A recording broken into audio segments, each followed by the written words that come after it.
Bab 1508. Burung gereja besi neraka. Saat dia berbicara, ekspresi semua orang berubah.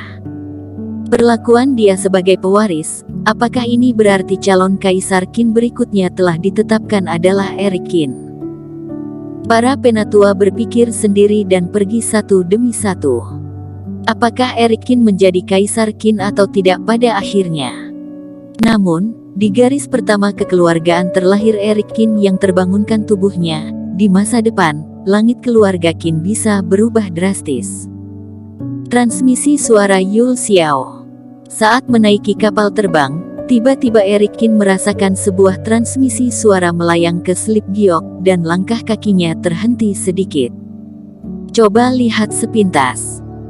Benar saja, para penatua tertinggi itu tidak bisa duduk diam. Tapi orang ini menginginkan rumput naga guntur, hanya karena dia ingin makan. Setelah membaca pesan dari Yul Xiao, Erik Qin mencibir. Yul Xiao juga bertanya pada dirinya, apa yang sebenarnya dia lakukan hingga membuat para penatua tertinggi begitu terguncang, dan semua orang keluar untuk menyambutnya. Secara alami, Erik Qin tidak bisa memberitahunya tentang ini. Meskipun Yul Xiao tampaknya adalah teman dan bukan musuh, tetapi dia adalah pewaris dinasti Xiao, bagaimana mungkin dia berbicara terlalu banyak padanya? Setelah menyimpan Slip Giok, Erik Qin menemukan bahwa di atas kapal terbang, semua orang telah mencari posisi mereka. Sue Pan sebagai nahkoda, duduk di depan sebagaimana mestinya. Gong Yao duduk di sebelah kiri, dan Devon Chen begitu saja menempati posisi kedua. Tempat di mana mereka berada, formasi penuh dengan kecemerlangan, dan jelas merupakan tempat yang lebih baik daripada bagian belakang. Merasakan tatapan Erik Qin, Devon Chen tampak provokatif dan mengangkat kepalanya, lalu mencibir, "Maaf, aku apoteker di kapal terbang ini, teman kultivator lebih baik pergi ke belakang." Jelas sekali, ini menunjukkan jati dirinya. Erik Qin tidak peduli padanya, jika bukan karena kuota sudah penuh, dia tidak perlu naik kapal sebagai apoteker. Dia berjalan lurus ke tempat yang tidak ada orang dan membuat beberapa garis formasi di kapal terbang tersebut. Sebuah reiki naik, dan terbentuklah sekumpulan kombinasi formasi yang tidak lebih lemah dari susunan khusus di depan. Mempelajari formasi juga. Semakin kompleks kamu belajar, semakin kurang mahir kamu. Adik Joanne, jangan tertipu oleh orang seperti ini. Devon Chen tersenyum ke arah Joanne Sue tidak jauh dari situ.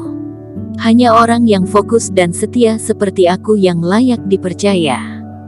Setelah berbicara, Devon Chen mengulurkan tangan untuk menyentuh jari Joanne Sue. "Ayah, aku akan memeriksa kapal terbang." Joanne Sue tiba-tiba berdiri, mengabaikan Devon Chen, membuatnya meraih kekosongan, wajahnya tiba-tiba menjadi sedikit jelek. "Jalang, jangan berlagak sombong sekarang, tunggu beberapa hari lagi, dan kamu akan tahu rasa." Devon Chen mendengus dan mengutuk dalam hati.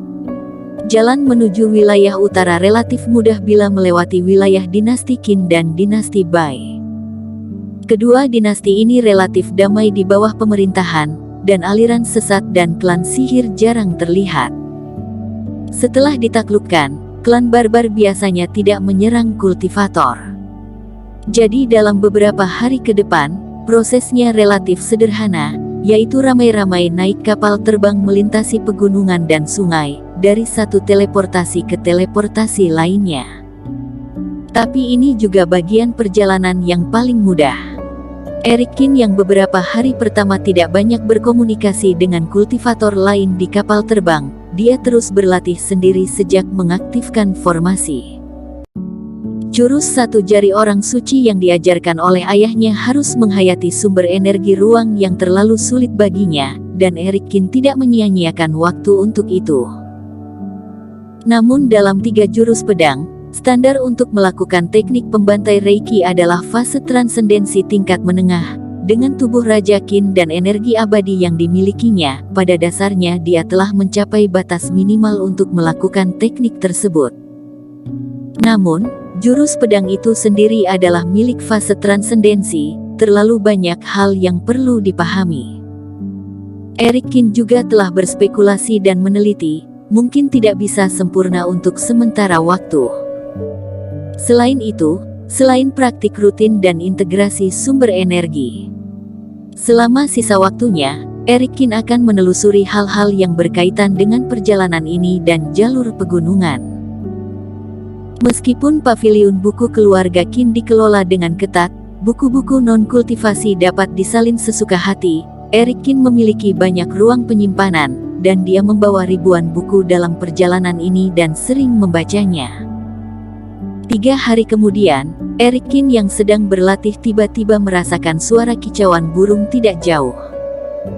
Suara kicau burung ini sangat aneh, dengan bunyi emas dan besi seperti palu besi yang sangat tidak biasa.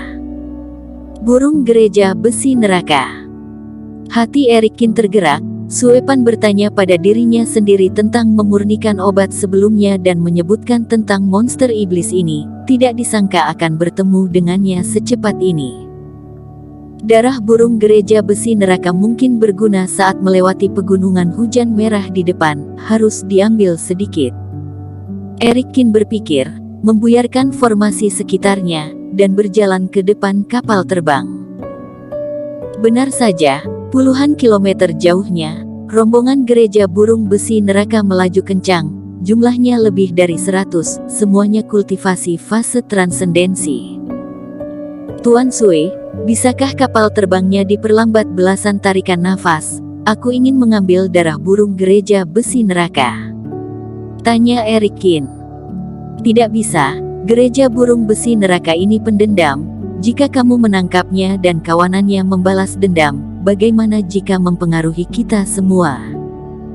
Sebelum Tuan Sue berbicara, Gong Yao mengerutkan kening dan berkata, "Aku tidak tahu apa yang ingin dilakukan teman kultivator Cheng." Tuan Sue berkata dengan tenang. Padahal, dalam perjalanan ada kultivator lain yang perlu berhenti sementara karena beberapa alasan. Setiap orang duduk di tempat yang sama memudahkan diskusi. Tidak peduli ada gunanya.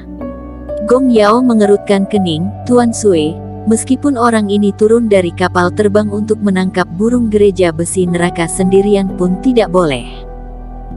Jika dia menyinggung kelompok monster iblis ini dan kembali ke kapal terbang, bukankah itu mencelakai kita? Ini, Tuan Sue juga sedikit serba salah. Alasan utamanya adalah karena Gong Yao sangat menentangnya, dan dia tidak mudah menanganinya. Tidak apa-apa, karena memang begitu, maka aku akan melihat-lihat pemandangan di sini. Eric Qin tersenyum dan tidak repot-repot mengatakan apapun. Tapi saat dia memegang pagar dengan jari-jarinya, beberapa bubuk melayang tertiup angin. Bubuk itu tidak berwarna dan tidak berasa. Setelah angin mereda, rombongan burung gereja besi neraka yang terbang puluhan kilometer jauhnya tiba-tiba tercium bau. Mata kepala burung gereja besi bereaksi, lalu berkicau, menggiring kawanannya mengubah arah, dan melejit ke arah kapal terbang. Tidak beres, kenapa burung gereja besi ini mendatangi kita? Tuan Sue terkejut ketika melihat ini. Meskipun kultivasi burung gereja besi neraka biasa-biasa saja, merepotkan juga untuk ditangani, dan pasti akan menunda waktu. Apa yang kamu lakukan barusan? Gong Yao mengangkat alisnya, bangun dengan marah, dan menatap Eric Qin. Burung gereja besi neraka ini terbang jauh sebelumnya. Eric Qin bilang mau cari darah, tapi tiba-tiba mereka terbang menuju kapal terbang, pasti ada hubungannya dengan orang ini. Teman kultivator Cheng, benarkah kamu melakukannya? Sue Pan juga kaget. Jika Eric Qin melakukan kepentingan pribadi seperti ini untuk mendapatkan darah, itu keterlaluan. Tenang dan jangan gelisah. Eric Qin mengabaikannya dan langsung berjalan ke depan kapal terbang. Tepat ketika Suepan berencana untuk memperlambat kecepatan kapal terbang dan memberitahu semua orang untuk bersiap-siap berperang, Erikin menghancurkan pil, dan nafas lain keluar dari angin. Namun kali ini burung gereja besi neraka yang terbang mencium bau tersebut, namun ekspresi mereka tidak lagi liar, melainkan menunjukkan kepanikan yang dalam. Seolah-olah pil mujarab Erikin yang dihancurkan memiliki bau beracun tertentu, mereka mulai melarikan diri ke belakang dengan putus asa. Bersambung.